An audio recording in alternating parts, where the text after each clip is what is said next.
well. Now it's good. It's great. Yeah. So yeah, back to the story. So I got brought in the US by Walter A. He's one of the biggest songwriters of all time, and he was working on this Leona Lewis song, and I ended up working a little bit on it with him, which was my first credit in the US, which was great.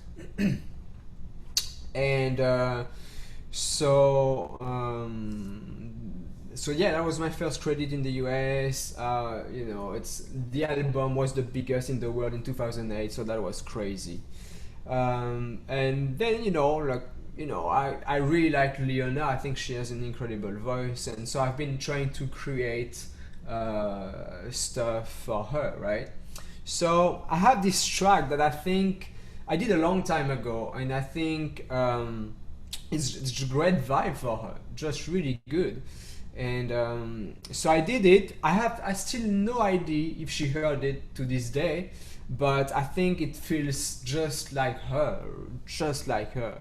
So I'm just gonna play the chorus part, and you can check it out, and then we can go deeper into it for sure. So this is the chorus part.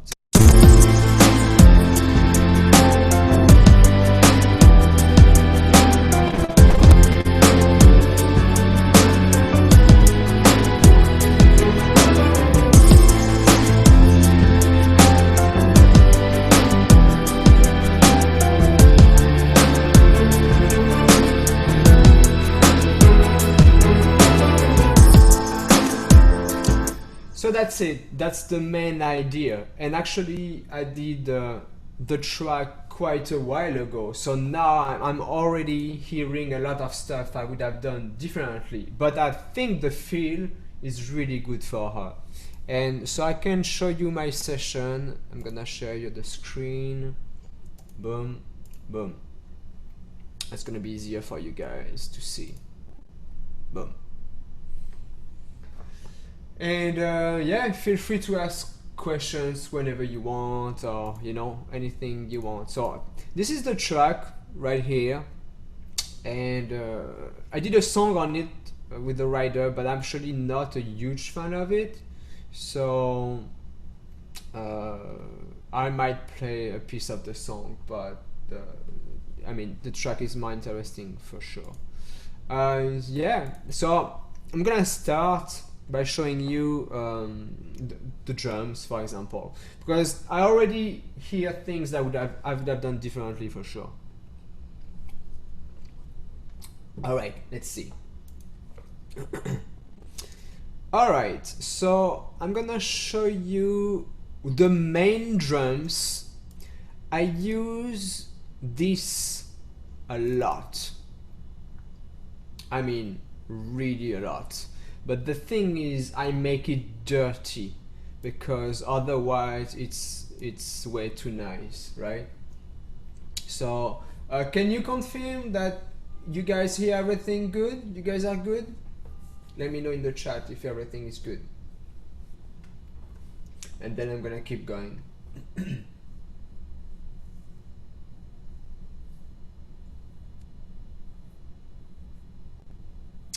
Yeah, good question, Cameron. So no, how did I start that? Well, actually, I could maybe start by showing you how I started. And for me, I love to find okay, great. Okay, great. So for me, I love to find a gimmick or something that's gonna catch people's attention. And for me, the vibe, the essence of the track is the piano. And basically, the piano. I need to do this if you won't still hear me. Okay, that thing. I started with that.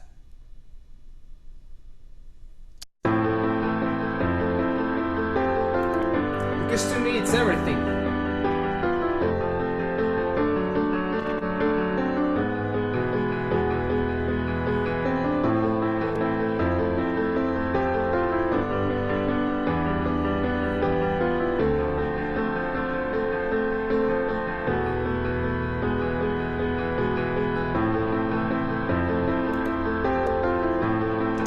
So basically, not only it's a piano rhythm, but there's a melody into it, and that's the great thing about it. Basically, the melody is in it because this is what catches people's attention, and it creates the vibe. Basically, that's the song right here, you know. And that's what I love to do, is like having really nice melodies on top of each other, and they're like kind of like counter melodies for actually the song. And to me, that's it.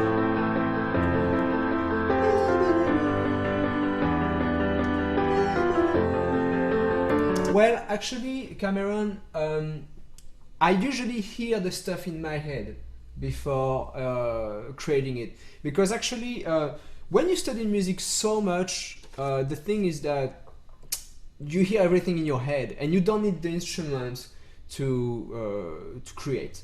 Absolutely not. So I heard that in my head, and then I went to the computer. I was like, all right, let's put that in the computer real quick.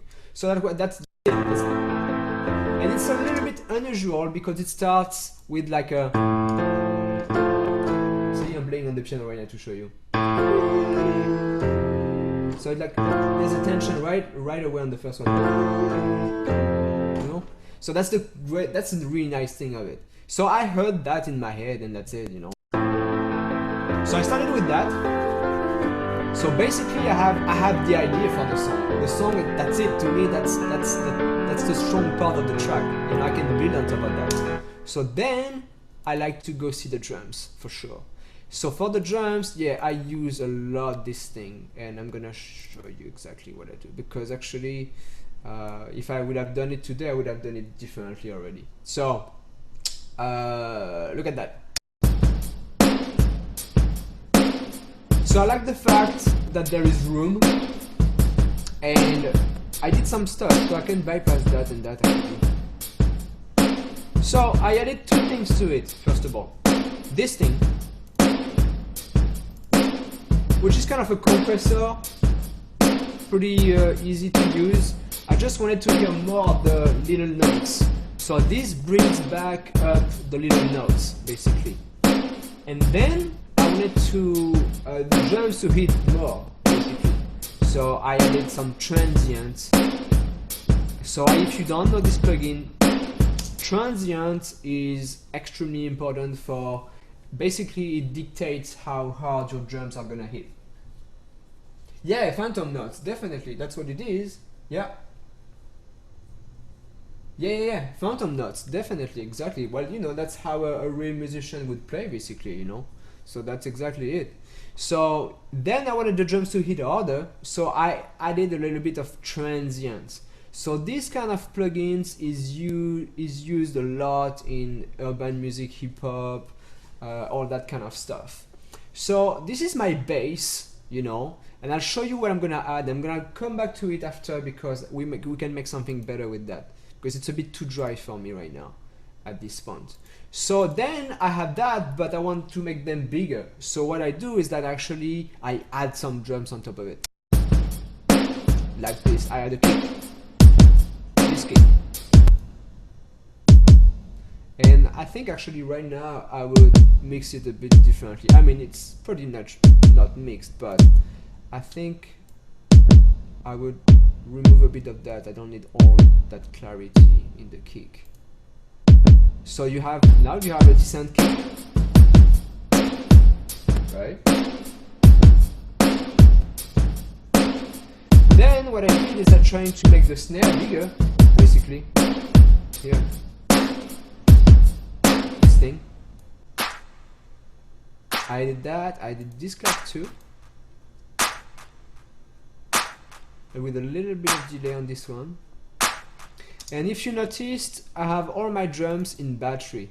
So basically, this is customized drum kits. They're all mine. Basically, it's all my drums, and so this is all my sounds. Either I sampled them or got them from really good library samples. So now we have a good combination of stuff. And I added a snare too, big snare. Actually not that big, but it's adding a little bit of something. Yeah, it's actually quite a shitty snare actually. Like a hit hat from a TR.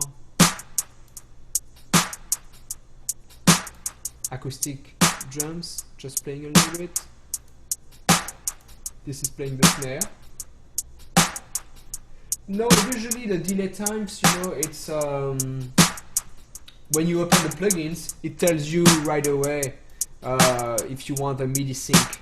So this is very simple delay, and basically you do beat sync, you know, and you have your thing that it's already synced. Then you choose the value and you're done, right? Boom. So I have my drums now. Pretty cool. But I think right now I would like to make them a bit dirtier than they used to be. So I'll show you that. I would make them dirtier this way. I would add a bus, boom, like bus 8 for example. And there's something I love called, look, this is sound toys and this is decapitator, boom. And what we're gonna do is we're gonna make them really nasty with that. So I'm gonna send some of my drums in the decapitator and you'll see what happens. So let me send some in the decapitator, boom, let's listen and let's see what we're gonna do. There's a preset I usually like, which is maybe this one. Let's try this one.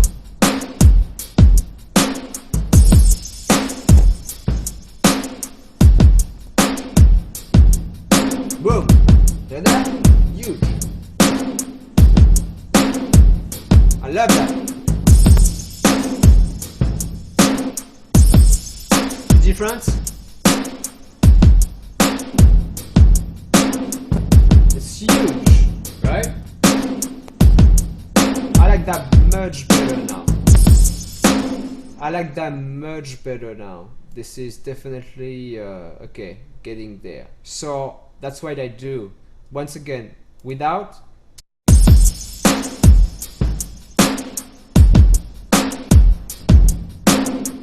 And with it.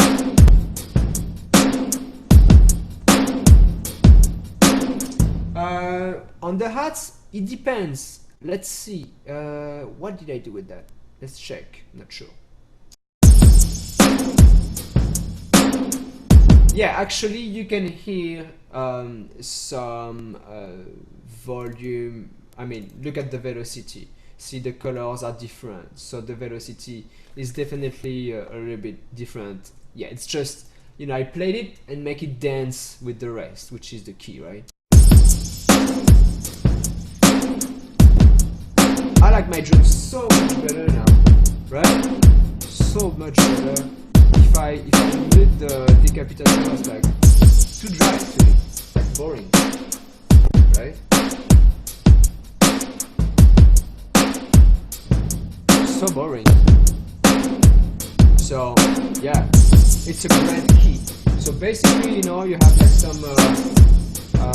some great like urban drums going on, like, and this is bringing a bit more pop, but we make them dirty through the decapitator. Yeah. Yep, exactly. Exactly, yep. And then I use, oh, there's a bit more drums here. There's a shaker going on. Make it dance a little bit a certain way as well. Basic shaker from Logic, nothing crazy. But maybe now I would actually use that thing. Don't know if you guys know, but this is a really good side chain. I mean, you know, it's amazing. So easy to use. You don't have to create extra tracks on that, so it's really cool. I love it. Right? So this is done by Vengeance company from Germany, I think, and it's pretty amazing stuff. That's it. So we have our drums. Boom.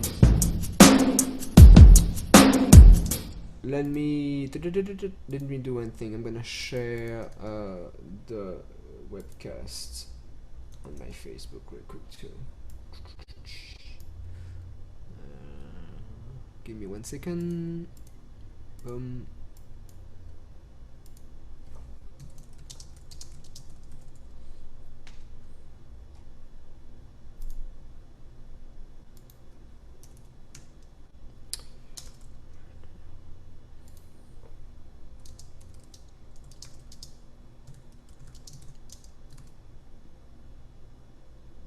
Boom. All right, I'm back to it. Okay, so that's the drums. That's how it. Yeah, it works, right? This is really cool stuff now. So now we're gonna go to the bass. This is kind of how I build the stuff. And you know what? So this is kind of a bass I customized. It's from a regular Moog or MIDI Moog, something like that.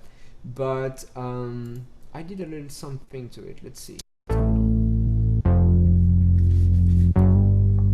So I called it Bass Alicia Keys because she was using at some point a lot of that kind of stuff, actually, that kind of sounds. I just put a R bass on it to bring the subs, make it sound nice and fat. And see, I played it really in a very musical way as well. Listen to the piano, you'll see. Like that. See? With a lot of like ghost notes or like not like too computer. So that's it. You have your piano and your bass now. Oh,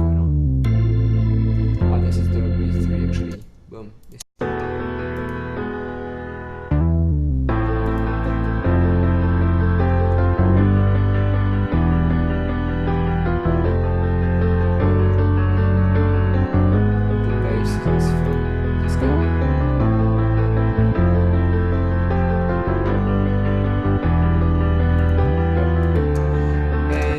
Something I do all the time too. So we've seen that there's a melody going on in the piano, right?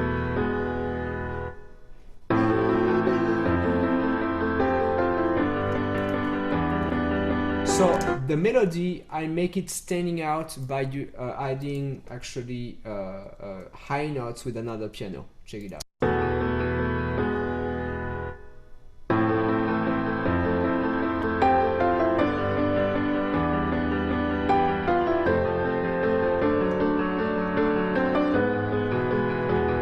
So basically, since it's the strong melody of the song, I like to make it stand out, especially for the chorus. Make it even more obvious, basically. And I didn't talk about the piano. The piano, this is a Steinway library. I really like that sound.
Oops. Okay, so we're back. Sorry about that, guys.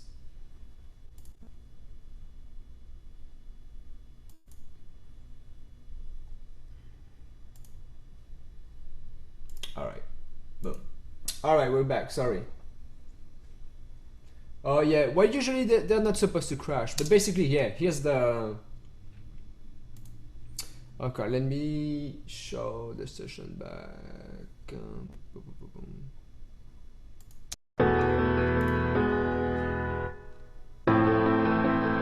So that's it. So here's what we have so far. We have our drums.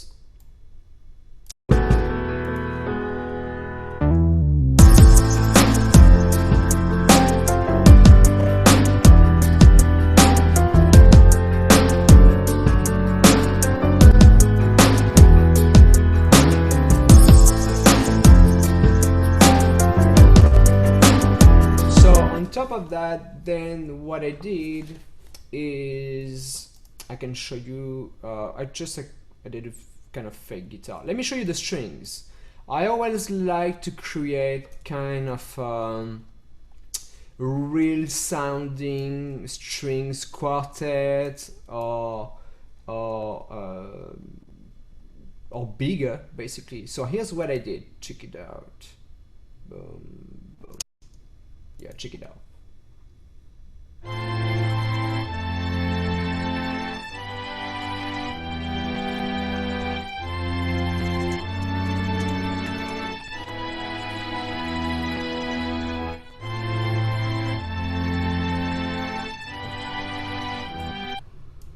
So that's the strings part. Okay, here's the full thing.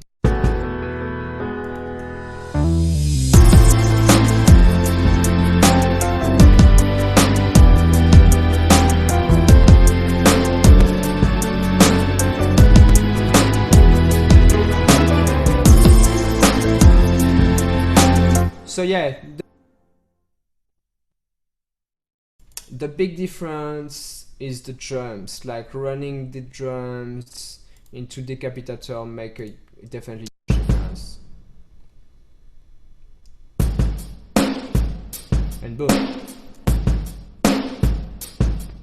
Huh. Actually, I'm not hearing it right now. Let me see. Let me do it again. Some toys, decapitator, boom. All right, and yeah, you can start from a preset and then play around with it. Yeah, that's it. Boom.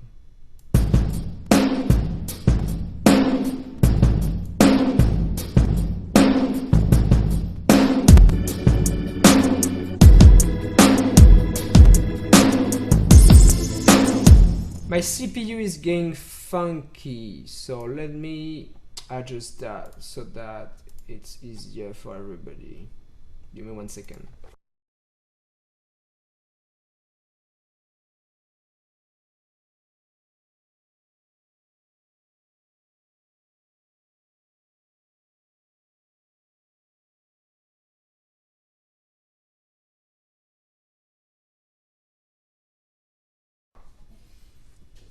Alright, looks like we're back. Okay, so it's gonna be much better now. Should be cool. Alright, so here's what we have. So basically, this track is just basic production. I didn't do much mixing on it. That was not the goal. It was just to make a demo. And the next webinar I'll do will go into a session when there's a lot more mixing, where I actually worked on getting it completely done, basically. So as you can see, the strings are very basic. I mean, they sound good to. It's very simple stuff. It's just written correctly, right?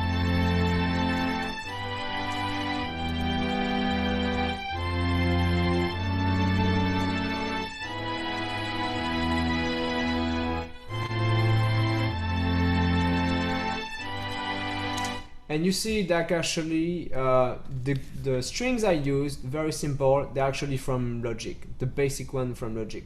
So that's about it for that. And then I used in the, so basically I kept the piano going in the verses because to me that's the song.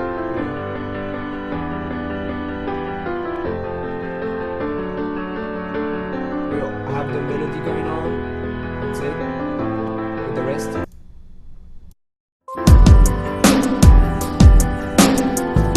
See how the big drum sounds so much bigger right now?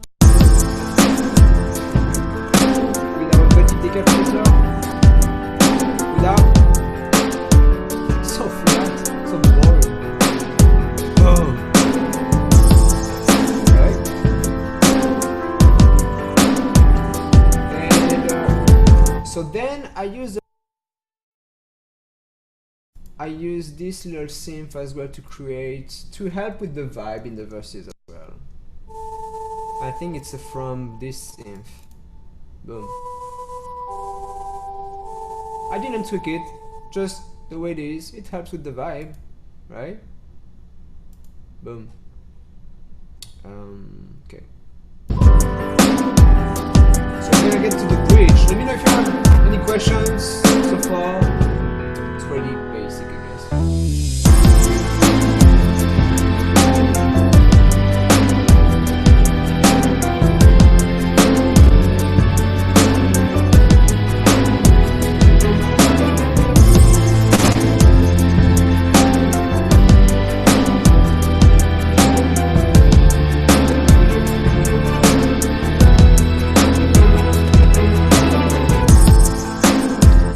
So I added a B3 as well. I always like to do that. Let's check it. B3, boom. This guy here. And it's actually playing, following the piano. I did some treatment though. I added that. Without.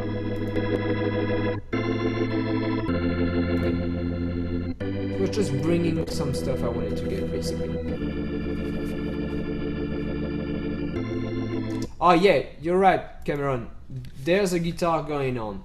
And it's actually a fake one, but it works because, I mean, it's all about trying sounds that work together. And this is this thing here. And look, this is just a guitar from Logic, but I use that.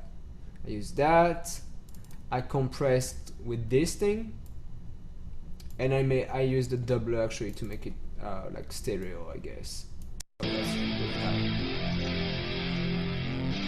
And actually it works very well with the rest, don't you think? If you put the other stuff together, it works. Oh. That's what it is.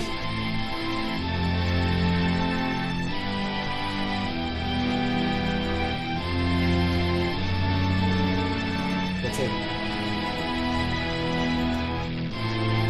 Yeah. So that's it.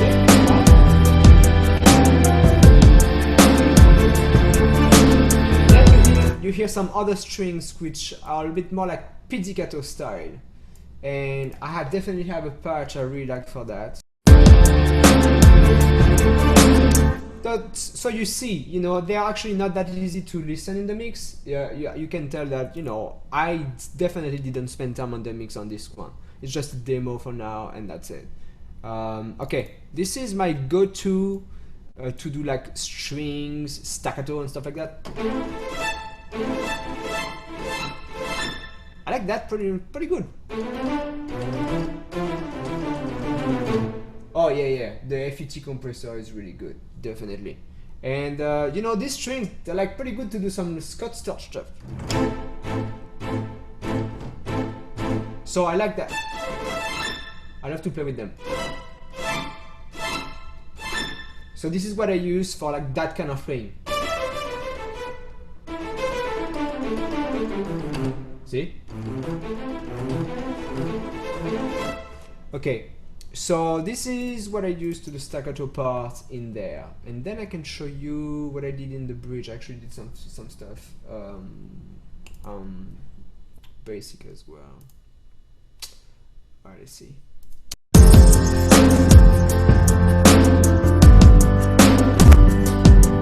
That's it.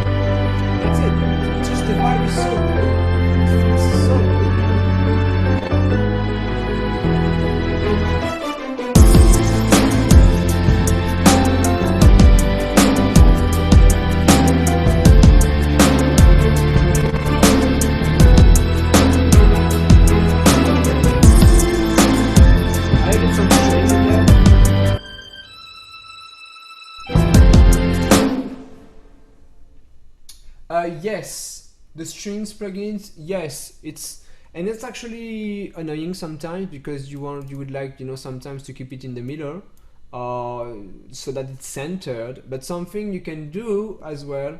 So these plugins definitely span like a symphonic orchestra basically. But what you can do then, which can help you, there's a really cool plugin that not many people know or use. This is a mono maker. This is really cool. So you can actually put things back mono.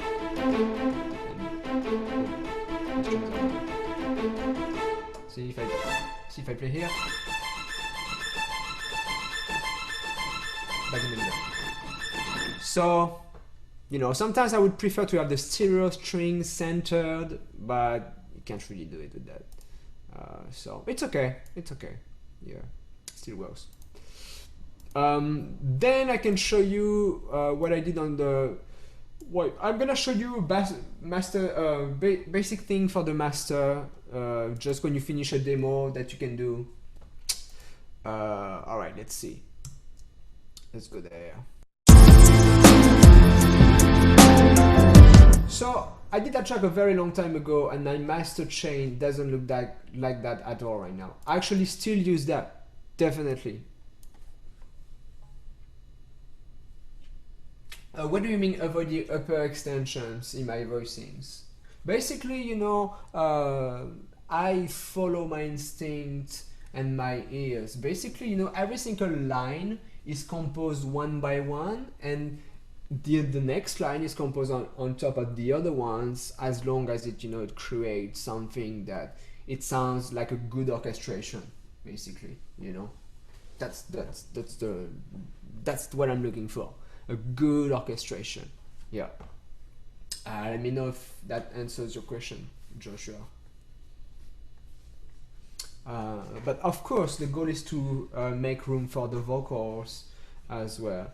I don't really make tracks anymore. You know, I only work with artists, and they come to me and we create together. So the song is created at the same time as the music and all that kind of stuff. So it's easier. I don't really like to do. I do not like to do tracks anymore. Definitely not. Yeah, let me know, Joshua, if I answered your question. If not, try to be super precise or like ask another way. I'll let you know. A very great tool for the master output. Show you without.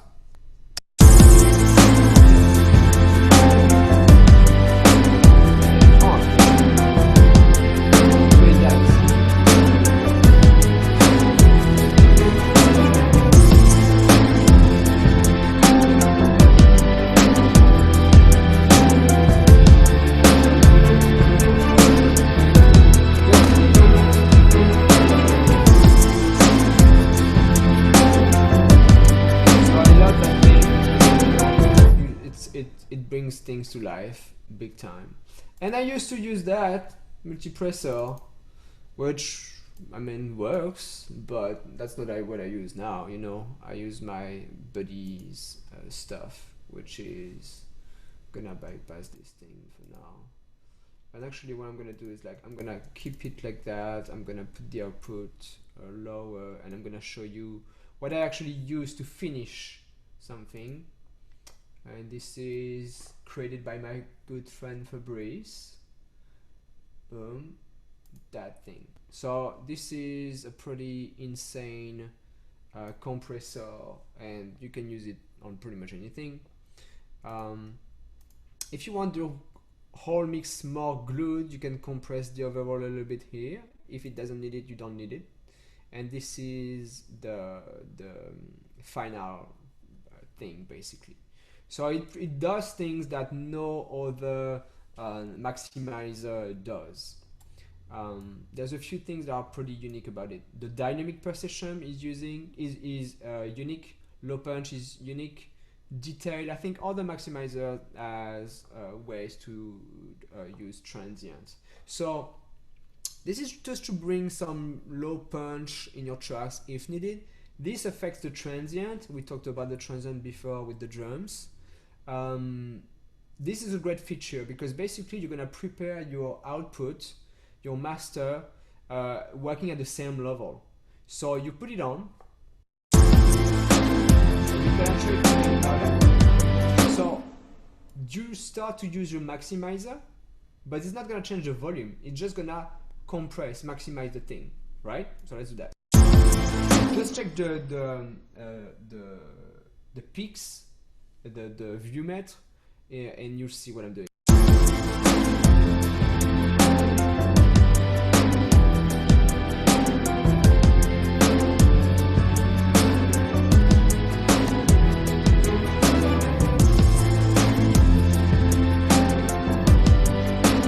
So basically you're using a maximizer, meaning you're losing some dynamic at some point. Well, this is when this magic tool appears. If you lose some dynamic, you can give it back here. And it's amazing because you end up having your mix louder, maximized, but you can get dynamic back, which is crazy.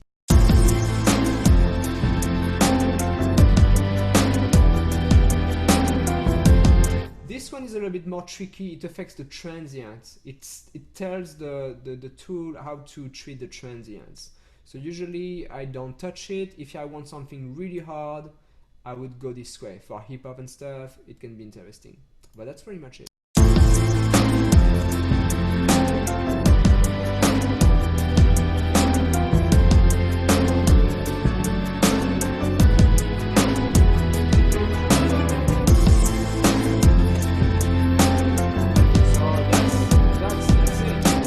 For that, that's pretty much it.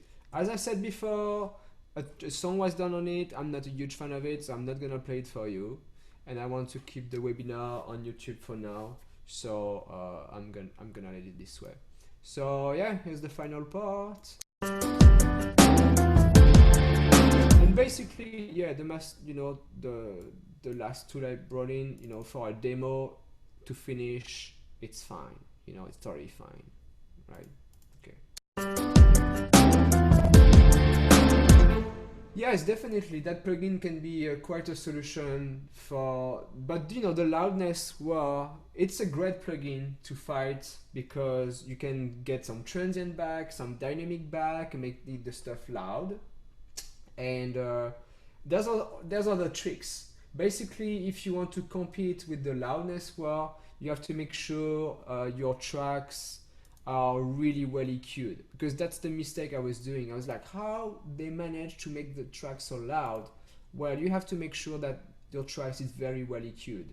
And what do I use for that? Well, I use my good friend Fabrice's amazing creation as well, which is the most incredible EQ on the market. Same thing.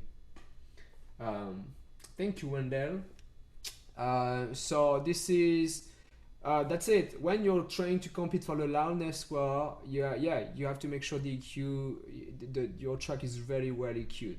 So you can use that. There's some very unique features on this tool as well, like no other EQs provide, like earth, air, or how much of look. This is very unique. Look at that. You can flatten the resonances. I don't know any other tool that can do that. So this is basically, it makes it EQ, but it doesn't sound like EQ. It's crazy. Yeah, Fabrice rules. Yeah, definitely. So yeah, so that's it for a demo. That's well enough. You have, you specialize a little bit, and then in other sessions I would go deeper into that. But the goal is not to do a final mix here. It's just to hear the vibe, the right vibe.